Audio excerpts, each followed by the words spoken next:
ഏറ്റവും ആദ്യം എനിക്ക് പറയാൻ തോന്നുന്നത് പുല്ലിന്റെ അവൈലബിലിറ്റിയാണ്. പലരും വിചാരിച്ചിരിക്കുന്നത് ആട് എന്ന് പറഞ്ഞാൽ പ്ലാവില മാത്രമേ പറ്റുള്ളൂ എന്ന്.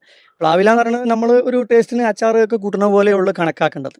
പുല്ല് അത് അധികവും ഡ്രൈ മാറ്റർ ആണ് ആവശ്യം. പച്ചപ്പുല്ല് ആട് തിന്നുകയാണെങ്കിൽ അതിന്റെ വെള്ളം മോയ്സ്ചർ കണ്ടന്റ് ഒഴിവാക്കിയിട്ടാണ് അതിന്റെ ശരീരത്തിൽ ഉപകാരപ്പെടുന്നത്. അധികവും ഡ്രൈ മാറ്റർ.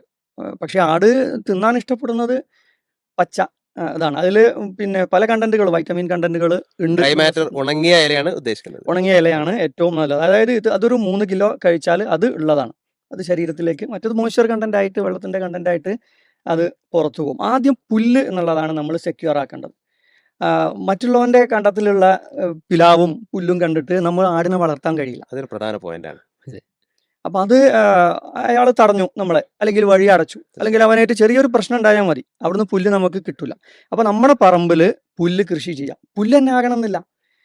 ചീമക്കൊന്ന കൃഷി ചെയ്യാം, പിന്നെ ചെമ്പരത്തി, ഇങ്ങനെ എല്ലാ സാധനങ്ങളും ആട് തിന്നാത്ത സാധനങ്ങൾ കുറവായിരിക്കും എന്നുള്ളതാണ്. അപ്പൊ നമ്മുടെ അതിരുകളിൽ ചീമക്കൊന്ന വെച്ച് പിടിപ്പിക്കാം, ചെമ്പരത്തി വെച്ച് പിടിപ്പിക്കാം. അത് നല്ല ഭംഗിയാണല്ലോ ചെമ്പരത്തി.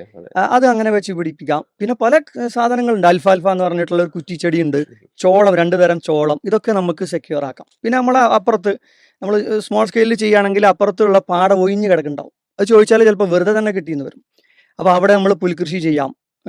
കോയമ്പത്തൂർ യൂണിവേഴ്സിറ്റി പുറത്തിറക്കിയ CO ഇനങ്ങൾ, CO3, CO4, CO5, അതേപോലെ നേപ്പിയർ, ഒരുപാട് വർഗ്ഗങ്ങളുണ്ട്. CO3 ആണ് ഞാൻ എൻ്റെ ഫാമിൽ ചെയ്തിരുന്നത്. അതാണ് കൂടുതൽ ഗ്രോത്ത് കിട്ടുന്നത് എന്നുള്ളതുകൊണ്ട്.